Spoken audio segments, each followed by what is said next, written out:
Slope is defined as your vertical rise to your horizontal run. It's the change between 2 points on a line that measures the steepness of the line.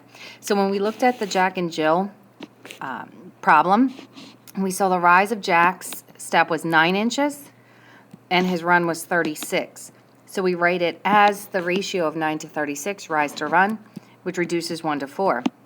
Jill was 8 to 32, so we write that as the ratio, which again reduces 1 to 4. What do you notice about them? That they're the same. Why would this be the same? Because it's the same exact hill that they're walking up. The steepness of the hill is not changing. So the next way to look at slope when you're given 2 points and a line is to count your vertical rise to your horizontal run. So if we look here, we're starting at 0, 0 and going up to 5, 2.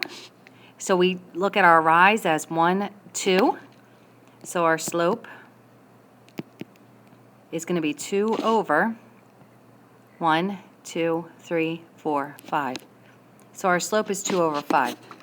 In this next one, you're going to start down here at -4, -1, and go up to 2, 1.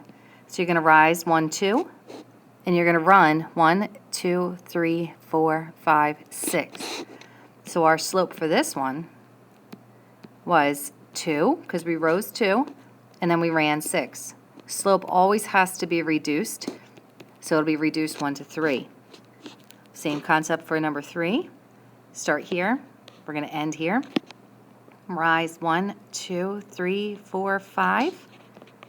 So the slope here, we rose 5. We run 1, 2. So the slope again is 5 over 2. Notice number 4.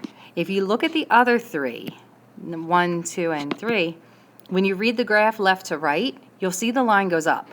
In number 4, when we read it left to right, you see that the line actually goes down.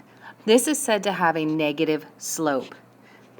So if I'm going to calculate my slope for this, I'm going to rise 1, but it's going to be negative because it is a negative slope. The line is actually going down when I read it left to right.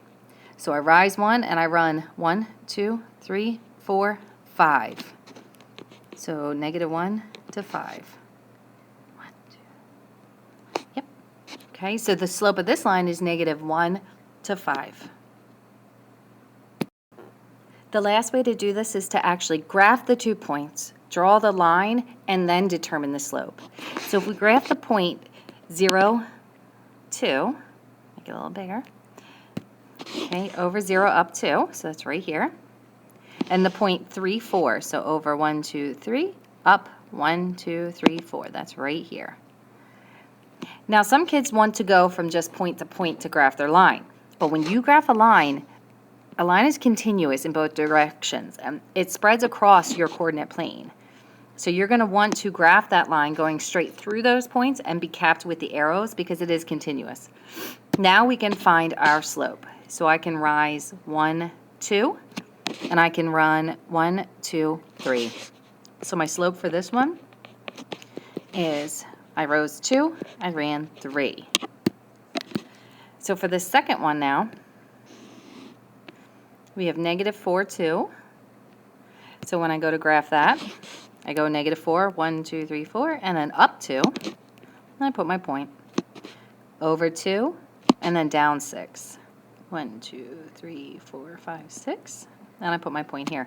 Again, our line is continuous, so I'm going to go straight through that one, cap it with an arrow, and then straight through this one, cap with an arrow. Now I'm going to find my slope. So I rise 1, 2, 3, 4, 5, 6, 7, 8. Now I'm parallel with the other one. So my slope, 8 over, and then 1, 2, 3, 4, 5, 6. Notice again, the line is going down as you read it left to right. So it's -8 over 6, which then will give you -4 over 3. So slope is always that vertical rise to horizontal run. You have to pay attention to which way the line is going, whether it's going up when you read it left to right, it's positive, or down when you read it left to right, it's negative.